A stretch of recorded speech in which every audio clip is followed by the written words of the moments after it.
That is James Mennie. He is over at the Montreal Gazette. And Jim, you have a note here on the third link, which you write, the place where used up political parties go to die. Is this based on something new today? Did Christine Frechette come up with something?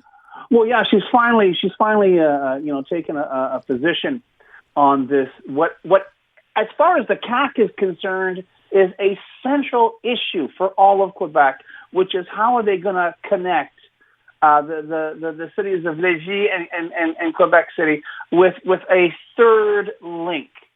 And I have to tell you, remember, this is a campaign promise they made back in 22 that really cost them everything. The wheels fell off when it was discovered that the Legault government had double-crossed Quebec about the third link, even though, let's face it, if you don't live in Quebec City or in Lévis, it's pas grand-chose. But anyway, it remains this great white whale, I think, for a lot of politicians in Quebec City, certainly a lot of CAQistes, certainly a lot of political writers up there who think this is the be-all and end-all. And now Mme. Frechette is saying, no, we're not going to have this idea of a bridge tunnel, La Fontaine tunnel. No, I'm just going to have a straight-up, plain Jane kind of bridge on the eastern section there and this and that. And it's like, are you going to have a debate over this? Because I got news for you. Apart from the coterie of characters that I've just mentioned, Aaron, I don't think anybody is talking about the third link. I don't think anybody's losing any sleep over it, And indeed, there are times on this show, and indeed, I think in terms of certainly for non-Francophone media, you have to explain what the hell you're talking about when you say the third link. Is it the title of a science fiction movie? We don't know, but the fact is we're talking about a very mundane issue, about building an extra link between two towns separated by the St. Lawrence River. And I remember the very, very beginning of this, Aaron, there was even a school of thought, which has since been shouted down, that said, actually, the need isn't really there. Legault would turn around and say, well, if something happened to one of the other bridges, then nothing would get through. It would be isolated. And it's like, okay, but, you're really kind of pushing the edge. But this is it. And now the CAQ, which is on fire, which is falling apart, which is sinking, allow me to use any number of mixed metaphors, Aaron, is still talking about the damn third link. When, in fact, the last thing on earth I think anybody outside of that bubble is thinking about is whether or not there is an extra bridge between Quebec City and Lévis. And when you look at all the other things that are going on, even as you and I speak, even in the past 24 hours, yes, I know they'll move heaven and earth to find those responsible for having lied to the National Assembly about, Saclic and this and that.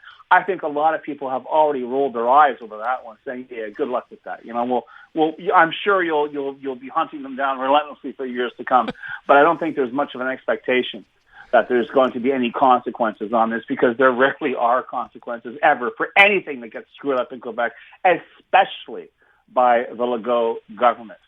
But all that said, how many more months are we going to have to endure more debate over the issue of a bridge between Quebec City and Lévis? Look, Jim, can I just say, and as you bring this up, I think the same thing. I'm like, how has this become the key issue for a political party that's basically on life support, and this is going to be the thing that turns it around for them?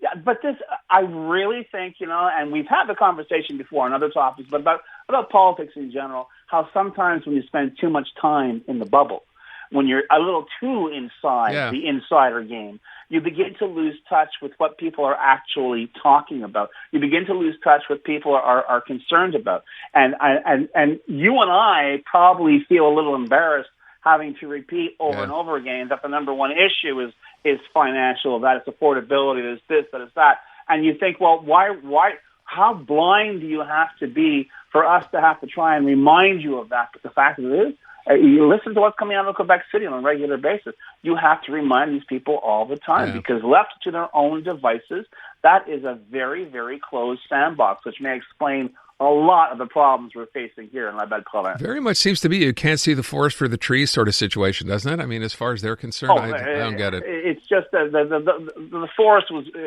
The forest got off the bus a long time ago. Okay. If I can mix more metaphors, but this is it. And God help us between now.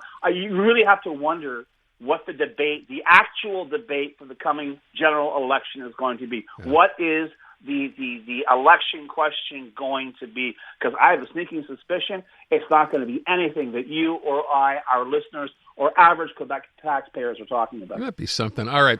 Let me get to Charles Milliard. As you write, his first day of school. How do you do? I have absolutely no idea, and I know you like to put up together T-shirts, maybe milk cartons as well. Listen, here's Paul St. Pierre Plamondon, who you and I, he's the head of the PQ. You and I have talked about his strengths and his shortcomings. There's a great clip that we just heard on the news of Paul St. Pierre Plamondon coming out front and center on the issue of Saclay, pointing out quite rightly that, you know what, yeah, it's really good. Go after the bureaucrats, go chase all these lobbyists and this and that. There were people, elected officials, who should have been awake at the switch. Sure. They were not. And we're not here, and we should be hearing about those people, and we should be talking about this 24/7. And all I'm saying is, okay, very good, but honestly, if anyone in the Quebec Liberal Party, the way they have in the past, say, you know what, we'll get back to you when we choose a leader. We'll get back to you on that policy. No, guys, you don't have the time. Okay? And it's not a matter that Quebecers are looking at their watches saying, gee, we're the Liberals. They're not talking about you. One thing that has emerged in the past 5 years is that if you want to do well in a political poll in Quebec, show up. Paul St. Pierre Plamondon began moving ahead in the polls not because he was a brilliant politician or he had these groundbreaking policy ideas. He was there front and center, talking like a normal human being on a regular basis. And if the Liberals think that they can tap dance their way around this, that they can come in at the last minute and say, oh, look, the separatists may win, but we can beat the separatists. If you think that's going to work again, you might want to think again about that, because this is not the same Quebec that existed in 1995 or 1980 or any of the times where the Liberals have turned around and said, hey, listen, if you don't vote for us, the separatists will win. I think there's a disturbing number of people, Aaron, right now who are shrugging and saying, I'm not worried about a referendum. I'll vote no on the referendum, but I'll vote yes for the Parti Québécois. Don't kid yourself. That scenario is still very, very real. Is this, I know we talked about this yesterday, is the fact that, he just simply is not standing up and addressing these issues? Like yesterday, for example, we were told if we wanted to talk about the Gallant Commission report, Monsef Daraji is their transportation critic, and I thought that would have been a perfect opportunity, for Charles Milliard to come on and kind of, go ahead and let me know what you think about this, but that's not what we were offered. That's not what you were offered. But did you even get Jarafi in No, he ended up canceling in the end. Yeah. And I have a really uncomfortable feeling that the Liberals, who learn nothing and forget nothing, are basically saying, you know what, if we're going to win this, we have to go after Francophone voters. So you know what, Anglo media, Anglo concerns, whatever, that's number 57 on our list of 55 things to do. And I think I'd like to hope that I'm wrong about this, Aaron, but I really get the impression that having been in the wilderness for all these years of saying, well, we've got to come back. And the only way to do that with our zero-sum political game is that if we want to pay attention to Francophones and address their concerns, we have to make sure we ignore Anglophones or non-Francophones in a commensurate way. I hope I'm wrong, but that's the way it's starting to smell right now. Let's hope that's not the case. All right, Jim, let me ask you to weigh in on our question today, which concerns none of this, but there is a move by a local, by a group, I guess the Quebec Federation of Unions. They're proposing a 30-cent per liter tax on sugary drinks. Now, I don't want to get into to breaking down the money that may come from this because we would not be the only jurisdiction doing this. It's been tried. It's in effect in many places. What do you think of the idea overall? Oh, I heard you talking to Chris Labos before, and I got to tell you, I concur with him insofar that, it makes sense. I smoked for 40 years, and I stopped smoking not because I didn't like smoking or because of the health issues. I stopped smoking because it became too ridiculously expensive, even to get cheap, lousy cigarettes, and that's what turned me around. And and it's been quite rightly pointed out that the health threat now is not from lung cancer from smoking or secondhand smoke. It's from obesity, diabetes, all these consumption related maladies that we have this terrible convergence between a very sedentary society that is just eating its head off. So you know what? Tax the hell out of it. You got my vote.